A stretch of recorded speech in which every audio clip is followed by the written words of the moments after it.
আমরা নিজ চোখে তাকে দেখে নেই এবং তার মুখের বক্তব্য আমরা প্রথমে শুনে নেই। আমিও দেখতে চাই তাকে কতবার জেলে দিব, তারা কতবার ছুটে আসবে।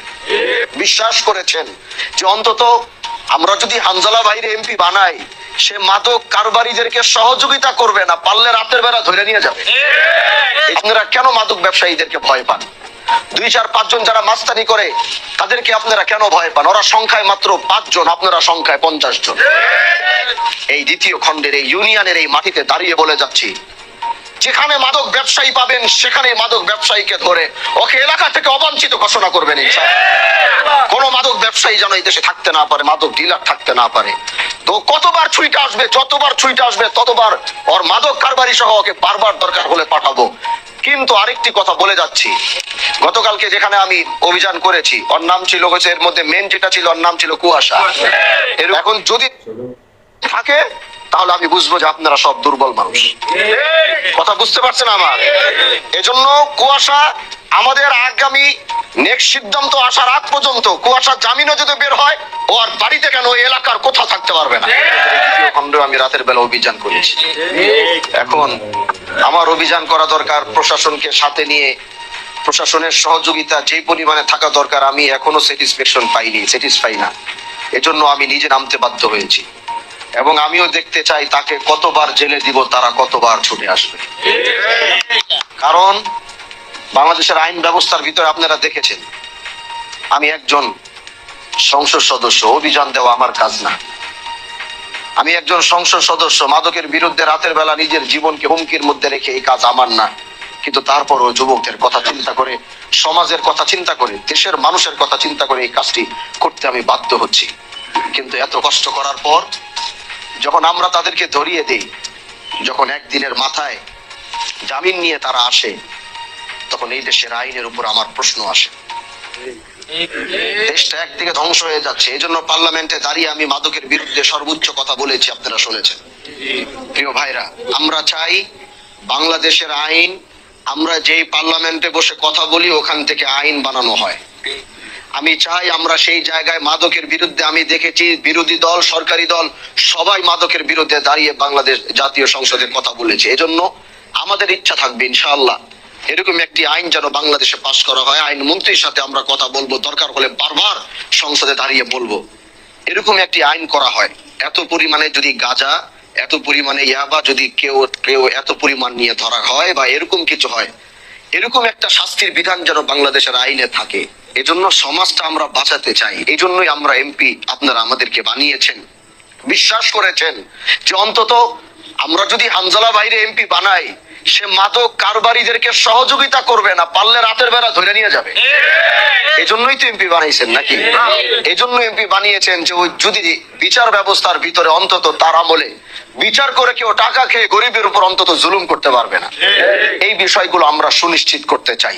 এজন্য প্রিয় ভাইরা আমার, আমি আপনাদেরকে বলেছি ভয়ের এখন আর কোনো কারণ নেই। আপনারা কেন মাদক ব্যবসায়ীদেরকে ভয় পান? 2-4-5 জন যারা মাস্তানি করে তাদেরকে আপনারা কেন ভয় পান? ওরা সংখ্যায় মাত্র 5 জন, আপনারা সংখ্যায় 50 জন। কিন্তু আপনারা ভয়ের কারণে সেই 5 জন আপনাদের উপর ক্ষমতা দেখায়, সেই 5 জন আপনাদের উপর আধিপত্য দেখায়। আপনারা 50 জন একসাথে কাঁধে কাঁধ মিলিয়ে দাঁড়ায় যাবেন, এই 5 জনের সামর্থ্য হবে না আপনাদের সামনে। কেন ভয় পাবেন? সম্মানিত দর্শক, আমরা সেই এমপি সাহেবের মুখ থেকে গুরুত্বপূর্ণ কথাগুলো শুনলাম। এখন আমরা যেহেতু মুসলমান, আমরা যেহেতু মুসলিম, সেহেতু আমাদের এই বিষয়গুলোকে দেখতে হবে কোরআন ও হাদিসের দিক নির্দেশ অনুযায়ী। আসুন সম্মানিত দর্শক, দেখি কোরআন হাদিস আমাদেরকে কি দিক নির্দেশনা দেয়। আজ আমরা এমন একটি বক্তব্য নিয়ে আলোচনা করব যা শুনলে সাধারণত মানুষ আশার আলো দেখতে শুরু করেছে। মাদারীপুরের একজন এমপি, আলেম ব্যক্তি হানজালা সাহেব, তিনি বলেছেন মাদক ব্যবসায়ী আমরা এখনো রাখবো না, এখানে কখনো প্রশ্রয় দিব না। প্রশাসন যদি তাকে ছেড়েও দেয়, যতবার ছেড়ে দিবে ততবার আমরা তাকে আবার ভিতরে নিয়ে যাব।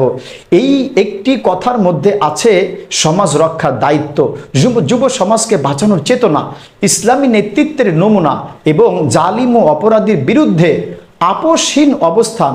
আজ যদি প্রতিটি এমপি, প্রতিটি নেতা, প্রতিটি জনপ্রতিনিধি এভাবে দাঁড়াতো, তাহলে সমাজের চিত্র অনেক বদলে যেত।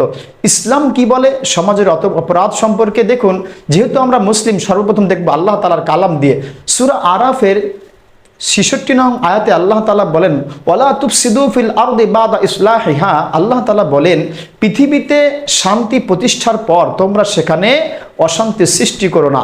সূরা আরাফ 56 নং আয়াত। মাদক কি? মাদক হলো সমাজ ধ্বংসের অন্যতম বড় ফিতনা। মাদক কি? মাদক যুবকদের ধ্বংস করে। মাদক কি?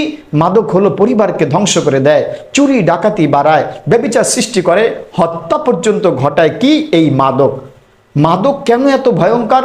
রসুল করিম সাল্লাল্লাহু আলাইহি ওয়াসাল্লাম বলেন কুল্লু মুস্কিরিন হারামুন, আল্লাহ রসুল বলেন প্রত্যেক নেশা জাতীয় বস্তু হারাম।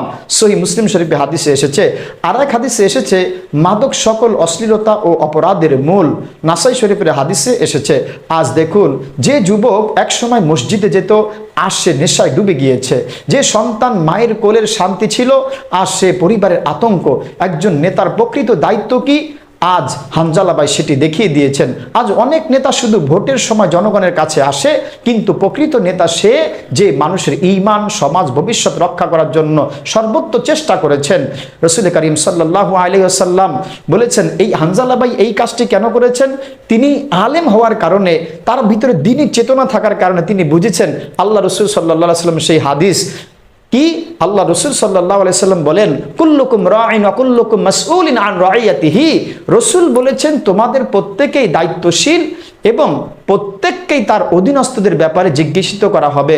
সম্মানিত দর্শক, এই হাদিসই আমাদের সেই মাদারপুরের এমপি হানজালা ভাইকে ঘুমোতে দেয়নি। তিনি কিন্তু নিজ জবানে এটা বলেও ফেলেছেন যে আমার কিন্তু এটা দায়িত্ব না, ট্রায়াল দেওয়া আমার দায়িত্ব ছিল না, টহল দেওয়া আমার দায়িত্ব ছিল না, আমার জীবনকে বাজি রেখে হুমকির মুখে রেখে আমি এই কাজ কেন করেছি? যেন আমাদের সমাজটা সুন্দর থাকে, সমাজের যুবকগুলো ভালো থাকে, এমনকি তারা সেই ভয়ঙ্কর নেশাগ্রস্তের সেই পুকুরের মধ্যে ডুবে না যায়। একজন এমপি যদি বলেন মাদক ব্যবসায়ী এলাকায় থাকতে পারবে না, তাহলে মানুষ নিরাপত্তা পায়। কারণ জনগণ চায় সন্ত্রাসমুক্ত সমাজ, মাদক মুক্ত যুবক সমাজ, নিরাপদ পরিবার, শান্তিপূর্ণ এলাকা। অপরাধীর প্রতি দয়া না, অপরাধীর প্রতি দয়া না সমাজের প্রতি দয়া। কখনো কখনো কিছু মানুষ বলে আরে ভাই ছেড়ে দেন, কিন্তু প্রশ্ন হলো একজন মাদক ব্যবসায়ীকে ছেড়ে দিলে কত যুবক নষ্ট হবে একটি কিন্তু বার ভেবে দেখার অবশ্যই প্রয়োজন। একজন ডিলারের কারণে শত শত পরিবার ধ্বংস হয়, মায়ের চোখের পানি ঝরে, স্ত্রী স্বামী হারায়, সন্তান বাবাকে হারায়। তাই ইসলাম শুধু ব্যক্তিগত ইবাদতের কথা বলেনি, সমাজ রক্ষার কথাও বলেছেন। সাহাবীদের যুগে অপরাধ দমনের কঠোরতা হযরত ওমর রাদিয়াল্লাহু তাআলা আনহু রাতের বেলায় ছদ্মবেশে শহরে ঘুরতেন, সেই প্রতিচ্ছবি দেখিয়েছেন আমাদের মাদারীপুরের সেই শিবচরের আমাদের ভাই হানজালা। দেখতে কোথায় অন্যরকম মনে হলেও কিন্তু তিনি একজন ইসলামের বাস্তব প্রতিচ্ছবি। কারণ একজন শাসকের কাজ শুধু চেয়ারে বসা নয়, সমাজে নিরাপত্তা নিশ্চিত করা। আজ যদি নেতারা সত্যিকার অর্থে মাদক, দুর্নীতি, সন্ত্রাসের বিরুদ্ধে দাঁড়াতেন, তাহলে দেশের অর্ধেক সমস্যা কমে যেত। প্রতিটি এমপি যদি এমন হতো, তাহলে মাদক ব্যবসায়ীরা ভয় পেত, যুব সমাজ বাঁচত, মা বাবার কান্না কমতো, এলাকায় শান্তি ফিরত, সমাজের নৈতিকতা বাড়ত, মসজিদে যুবকের সংখ্যা বাড়ত। আজ মানুষ উন্নয়নের পাশাপাশি নিরাপত্তাও চায়। রাস্তা বড় হলেই উন্নয়ন না, যুব সমাজ ধ্বংস হলে সেই উন্নয়ন অর্থহীন। শুধু প্রশাসন নয়, আজকে এগিয়ে আসতে হবে। মাদক বন্ধ করতে হলে পরিবারকে সচেতন হতে হবে। সন্তান কোথায় যায়, কার সাথে মিশে সেই খেয়াল রাখতে হবে। আলেমদের কথা আমাদের মানতে হবে, মিম্বর থেকে এই ধ্বনি আসতে হবে, ভয়াবহতা তুলে ধরতে হবে। যুবকের মসজিদের বেশি বেশি আসা যাওয়ার জন্য সর্বোচ্চ চেষ্টা করতে হবে। জনপ্রতিনিধিদের সাহসী হতে হবে এবং অপরাধীদের সাথে আপোষ নয়। দেখুন কোরআন বলে, আল্লাহ তাআলা বলেন ইন্নাল্লাহা লা ইউহিব্বুল মুফসিদিন, নিশ্চয়ই আল্লাহ অশান্তি সৃষ্টিকারীদের পছন্দ করেন না। সূরা কাসাস ৭৭ নম্বর আয়াত। মাদক ব্যবসায়ী সমাজে ফাসাদ সৃষ্টি করে, তাই তাদের বিরুদ্ধে দাঁড়ানো শুধু সামাজিক কাজ নয়, এটি ইবাদতের অংশ। সম্মানিত দর্শক, শেষ কথা হলো, প্রিয় দর্শক, আজ সমাজে এমন নেতার প্রয়োজন যারা সত্য বলবে, অপরাধীর বিরুদ্ধে রুখে দাঁড়াবে, যুব সমাজকে রক্ষা করবে। প্রতিটি পদক্ষেপে প্রতিটি এমপি যদি চেয়ারম্যান, নেতা মাদকের বিরুদ্ধে এমন অবস্থান নিত, তাহলে দেশ অনেক নিরাপদ হতো। আল্লাহ আমাদের সমাজকে মাদক, সন্ত্রাস ও ফিতনা থেকে হেফাজত করেন। হে আল্লাহ, আমাদের যুব সমাজকে মাদক থেকে রক্ষা করুন, সমাজে দায়িত্বশীলদের হকের উপর মজবুত রাখুন, অপরাধ ও ফিতনা থেকে আমাদের সকলকে দূরে রাখুন।